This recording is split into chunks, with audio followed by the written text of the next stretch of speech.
Ignore করছেন, আমি আপনাকে বলছি আপনি আসলে কি করছেন।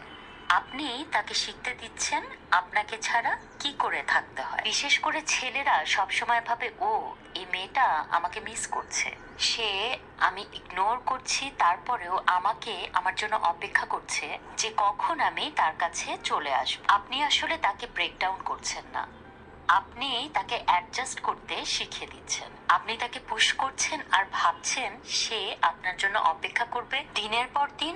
আই সরি, সে কোনো না কোনো দিন আপনাকে ছাড়া একেবারে থাকা শিখে যাবে এবং সে তার জীবনের পিসটাকে চয়েস করবে আপনাকে বাদ দিয়ে, এবং সে তার লাইফের স্ট্রেংথটাকে নতুন করে খুঁজে পাবে।